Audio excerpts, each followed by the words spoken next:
जी मल्होत्रा जी, बिहार के चुनाव के बारे में आप क्या राय देना चाहते हैं कि ये चुनाव कैसा रहा? बिहार का जो चुनाव हुआ है वो प्रजातंत्र की हार हुई है।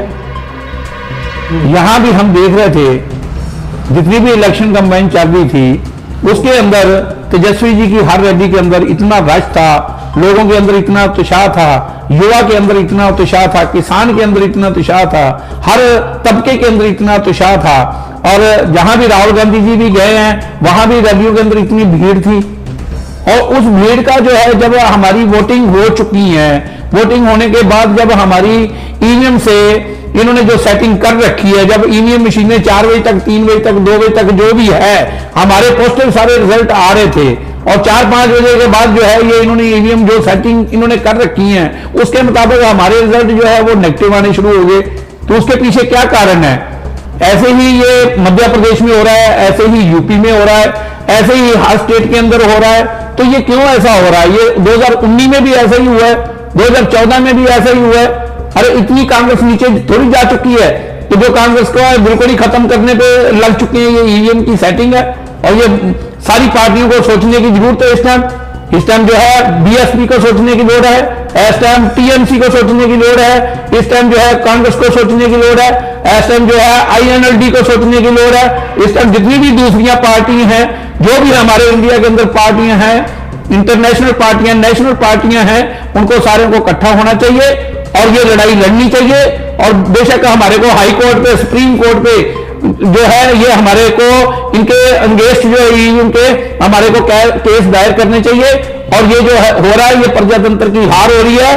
और इस टाइम हालात इतने चिंताजनक बन चुके हैं कि पब्लिक जो है वो बहुत परेशान है, वोट कहीं पाती है और ईवीएम से कहीं वोट चली जाती है। इसके पीछे क्या कारण है ये समझ में नहीं आ रहा। जैसे मल्होत्रा जी अभी आप कह रहे हैं कि ईवीएम में गड़बड़ पाई गई है और इस वजह से जो है लोकतंत्र की हत्या की जा रही है।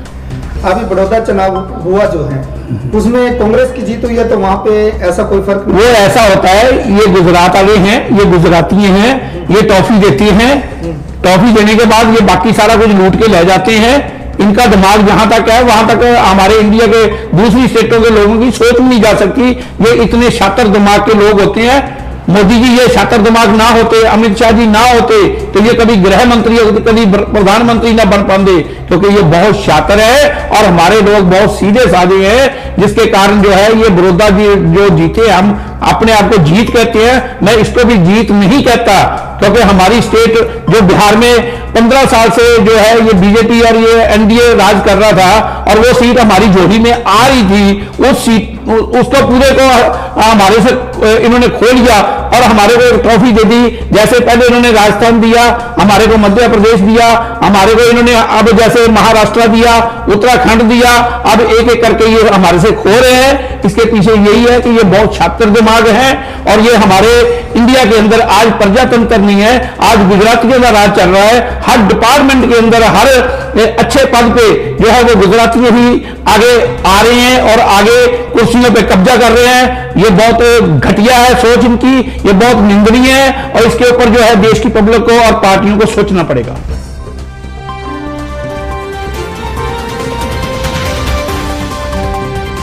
मल्होत्रा जी, अगला क्वेश्चन हमारा ये है कि हरियाणा प्रदेश में ही नहीं भारत के हर कोने में इतने कांड हो जाते हैं और फिर भी जनता बीजेपी को चुन लेती है, ऐसा क्यों? ऐसे है, ये ईवीएम की छेड़छाड़ है।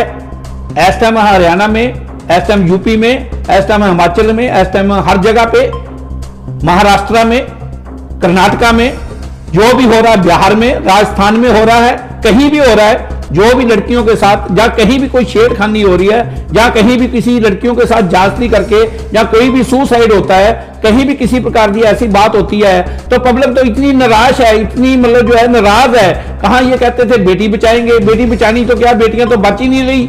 ऐसा में हरियाणा में, इंडिया में ये हाल हुआ पड़ा और हमारी पब्लिक जो है वो परेशान है, हमारी बच्चियां परेशान है, हमारा किसान परेशान है, हमारा गरीब परेशान है, हमारा इस टाइम युवा परेशान है, हमारा व्यापारी परेशान है, हर डिपार्टमेंट परेशान है। तो उसके बावजूद भी बिहार के अंदर जो है वो इनकी जीत हो रही है।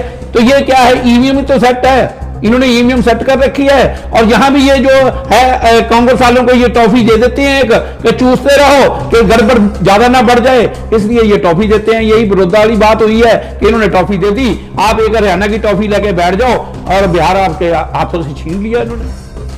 मल्होत्रा जी, जैसे आज दिवाली का पर्व है और अपने देशवासियों को, प्रदेशवासियों को आप भावी सांसद होने के नाते क्या संदेश देना चाहेंगे? मैं ये संदेश देना चाहता हूं, पहली तो सबसे बड़ी बात खुशी की ये है कि आज दीपावली का दिन है।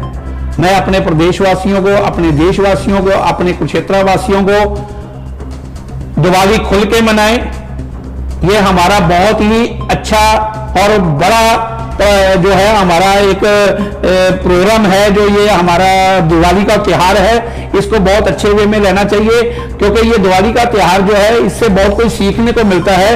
रामचंद्र जी जो 14 साल का वनवास गए थे, एक कुर्सी छोड़कर वो 14 साल का वनवास चले गए थे, तो ये एक त्याग है। रामचंद्र जी जो हमारे वर्ल्ड वासियों को, देशवासियों को, हर नागरिक को उनका एक प्रेरणा देने का एक कितना अच्छा कि त्याग ही जिंदगी है, त्याग में ही, वनवास में ही अपना जीना चाहिए, लालच पीछे नहीं जीना चाहिए। और वो उनको कुर्सी, उनको सिंहासन पे बिठाना था, कहां वो वनवास पे चले गए, और जो वो वनवास में ना जाते तो कभी भी रावण का एंड ना होता। और रावण भी पूरी 16 कला सब पूर्ण थे, वो भी कोई कम शक्ति नहीं थी उनके पास, लेकिन वो जो सीता के साथ वो दिखा रहे हैं, जहां हो रहा है, जहां उन्होंने मतलब कहा है, वो ऐसा कुछ नहीं था। जे रामचंद्र जी ये ना आते इस दुनिया के अंदर तो कभी रावण का एंड नहीं होना था। फिर रामचंद्र जी के हाथों से रावण कैसे मरते, उसके पीछे ये है। ये बाकी तो जो है ये तमाशा हो रहा है कि रावण ने ये कर दिया, वो कर दिया। रावण के पास शक्तियां होने के बावजूद भी वो रामचंद्र जो है वो भगवान थे, ऐसा कुछ नहीं हुआ। लेकिन ये एक टेम्परेरी जो है ये एक दिखावा बनाया जाता है। और मैं रावण के बिल्कुल हक में हूं कि हम जैसे रावणों का हर जगह पे हम जो है आग भेंट करते हैं, ऐसे जो आज पॉलिटिक्स के अंदर रावण है उनको आग भेंट करना चाहिए। जो हमारे देश के युवा का बेहाल कर दिया है, किसान का बेहाल कर दिया है, गरीबों का बेहाल कर दिया है, उनके बुत जो है उनको स्टैचू बना के उनको जलाना चाहिए। जैसे रावण का हम जलाते हैं, ये मैं अच्छी बात नहीं है, उनका जलाना चाहिए जो आज हमारे देश की इस टाइम बर्बादी के ऊपर लगे हुए हैं।